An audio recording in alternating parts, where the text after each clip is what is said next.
My name is Valentin Garushev, and I'm happy to be here and share a knowledge with you. Today, I will present you KHMO, how to tackle major updates and refactors without releasing bugs to production. In this presentation, I will share my experience and provide my practical insights for the best practices which we used for major version update of Drupal across 35 plus websites hosted on AWS. In this presentation, I will share also some case that we face and problems and their solution. I choose this topic because I have worked on one of the biggest projects for job hiring companies, and we had a task for updating the major version of Drupal across 35 plus websites hosted on AWS. In this project, each website represents different countries.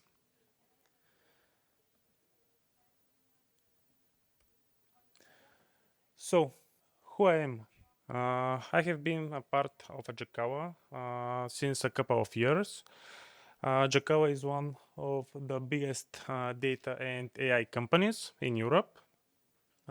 I am certified AWS Cloud Practitioner and Drupal 10 site builder. My position in the company is a senior manual QA, and I work with passion for satisfaction of the client. Our agenda for today. So we will start briefly with introduction to the topic. After that, we will discuss how to collaborate the QA and dev for essentialing and handling updates smoothly. Afterwards, we will speak a little bit for module updates. I will also walk through our approach for manual testing, following by automation testing tools which we used. And after that, I will summarize the key lessons which we learned from the project. And finally, we will finish with Q&A session, where I will be happy to answer any questions. So let's get started. Our intro will start with significance of regular Drupal updates. Regular Drupal updates play a vital role for maintaining integrity of Drupal. It is important for the couple of reasons. First one is security enhancements. It is about the patches and improvements. Also, it's important for feature enhancements and performance improvement. For example, CK Editor 5 in the new version. Compatibility, third-party module integration, and also long-term support and community support up to date. How did we start it?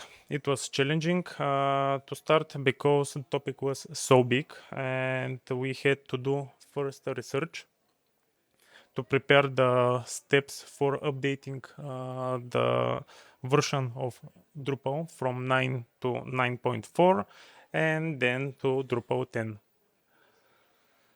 There wasn't any documentation at this time because when we started it was the beginning of the year and it was very difficult for finding any keys.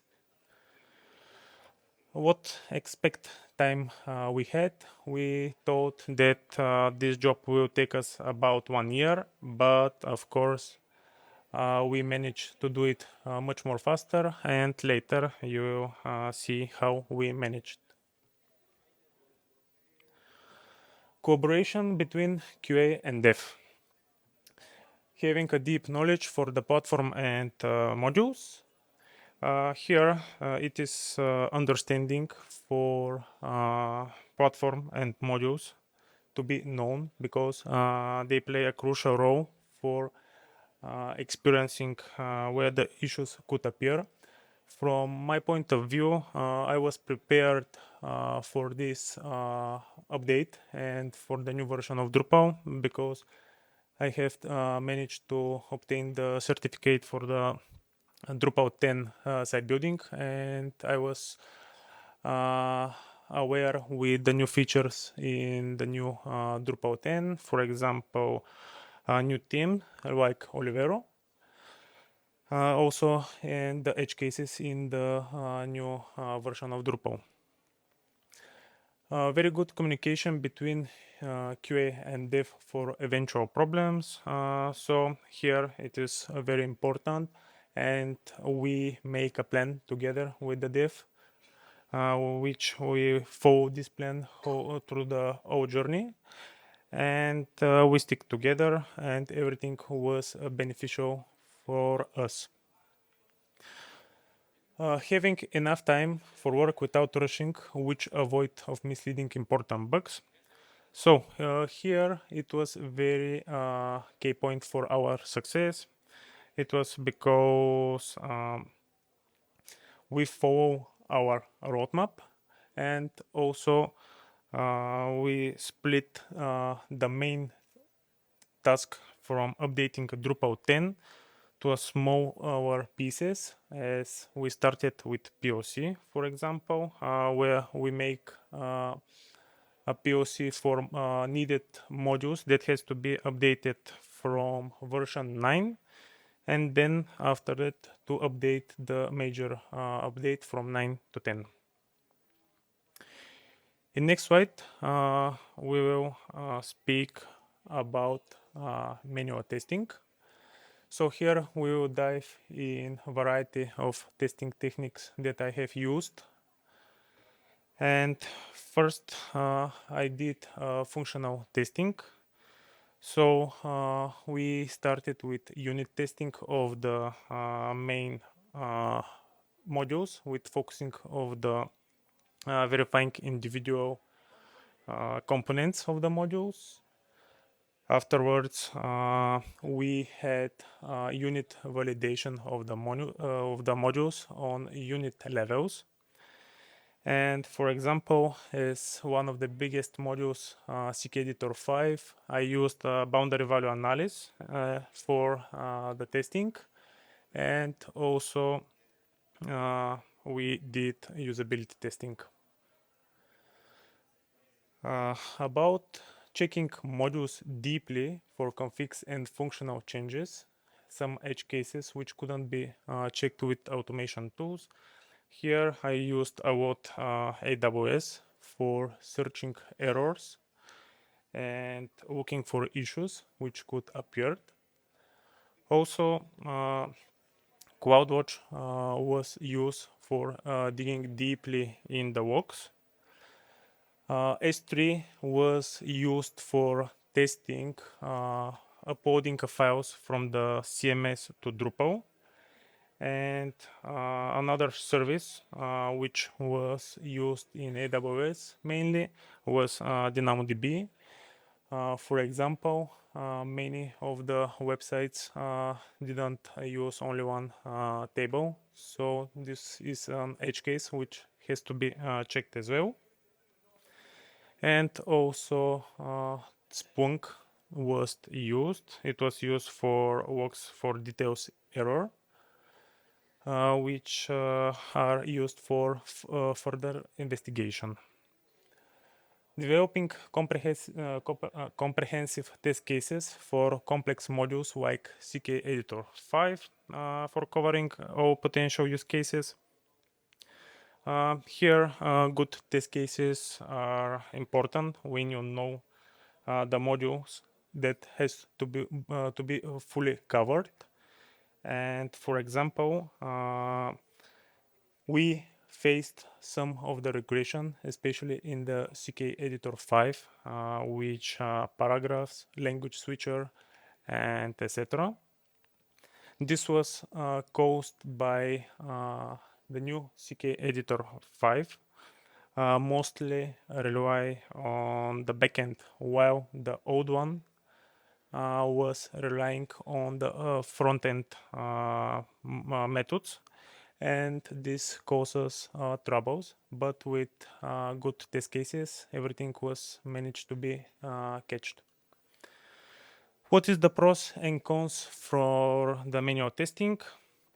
So with manual testing, you can go deeply, you can test on small pieces, and you can learn more even for Drupal and for the project which you are involved in fundamentals. What are the cons of manual testing? So with manual testing, many modules in one release cause troubles because they cannot be fully covered, and small issues could be missed. In next slide, we will speak about automation testing, and we will start with the automation testing tool, which was covering the important functionalities. I have used mainly Behead with nightly runs. Behead was set up for the main functionalities of the all 35 websites. It helps me a lot for catching regressions which are appearing after module behavior changes. During the module updates, we needed to extend and adjust the test cases accordingly to the new updates. Here we was trying to exist the test cases all right after the module updates, so we prevent modules to not be untested, and also became necessary the new functionalities of the modules and feature to be fully checked. With changing the regular tests, we prevent any cases which could appear, and also used for we use it also for reminding the relevant and effects of testing. About the front end testing, we used Diffie. It is a tool for comparison the page with changing the styles in the UI, and it is flagging these changes, which we go and check it afterwards for additional verification. And if we spot some issues, we raise a flag and fix it after that. So, what are the pros and cons of automation testing? We will start with the pros. Behead with Diffie in combination. It's unavailable regression tools. So here we ensure the core functionality of the all 35 websites with backend testing, for example with Behead, and frontend with Diffie. With this combination, for me it was very easy to cover the module updates and to avoid any bugs which could appear in big module updates deployment. What are the cons? The cons, we will start with the challenging that automation testing. We have to know about the test cases, which maybe we see written before from our colleagues. We have to know what they cover and where is possible to have any points for improvement. And also we have to know that automation testing couldn't cover everything, so we have to pay attention. And as well, we have to follow the pace of module updates, so we have to update our test regularly. And we have to know that only automation testing is not enough and cannot cover everything. So in this case, we have to combine it with modular testing, with manual testing, and then we can receive the best results in our testing approach. In next slide, we will summarize what lessons we learned. Before we start, we made a good planning. This planning was following through our whole journey, which was essential for our success. After that, we have enough time without rushing. We was working under agile methodology. The beneficial thing was that we was using the testing in development process. So when something was developed, we started immediately testing. But before that, we was trying to write our test cases to be prepared for the new functionalities. Good collaboration. Here is important to be marked that from my side, good collaboration with dev helps me a lot because we discuss from the smallest to the largest piece and problems, and together we find solution which give us very good results. Deeply knowledge in Drupal specification and QA testing methodology. Here, as I said, I have knowledge as I was prepared with my certification. Also, when I was doing my manual testing, I go deeply in the project, find the edge cases and prevent them from some points that can appear as a bugs. And also for big projects like our, it is a very nice time to check the modules which are not used to be dropped and also to refactor the codes. This will increase our quality in the whole project. And when I have all these details combined in one place, they give me peace of my mind, and also we manage to catch all bugs. Any questions from your side? Yes, please. Thank you. So in the beginning, you mentioned that it was supposed to take you about a year. Yes. How much time did it actually take you? It actually take us like a couple of months, and we, as I mentioned, we didn't know how to proceed in the beginning because we didn't have any documentation, because it was just after the Drupal 10 release. But we use agile methodology. We stick together with the dev, and also we tried to test immediately or prepare test cases just before the modules updates was did. So this saves us a lot of time.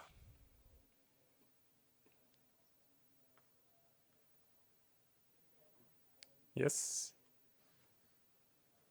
I was wondering about the advantages that Behat gave you and why you picked Behat over something simpler like PHP Unit. You mean like another testing tool or just a Behat? Just Behat, the fact that it translates the testing to a natural language, did that give you any advantage in the end? Behat, as I mentioned, when I jump into the project, Behat was still used, and many of the test cases was written. So this saved me a lot of time, but of course we needed to extend these tests because not all new functionalities was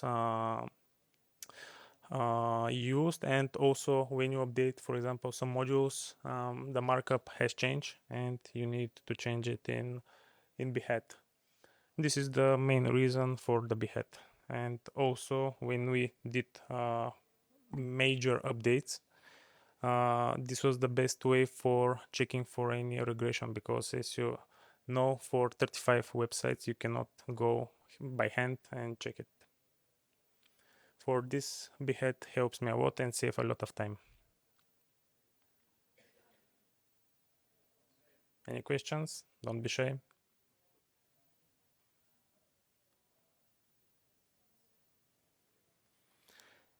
I will appreciate if you... Yes. So you mentioned CK Editor 5. Mhm. How did you manage to test that the existing content created with CK Editor 4 still worked with CK Editor 5, maybe with different configurations and plugins? So firstly, I did it. I managed to test it when I make my test cases, and in my test cases, I tried to cover the main functionality of the CK Editor 5 that has, for example, paragraphs, for example, translations, and this is for such a backend site. From the front-end side, I was using Diffie. It marks me the changes in the UI, and when we deployed the new updates, I compare the old way how it was working and with the new way. And when I see any notes on the UI, I mark them, discuss it with the dev, and if we have a problem and a bug, they manage to fix it. Also with Behat, we had coverage of the CK Editor 5 with the main functionalities.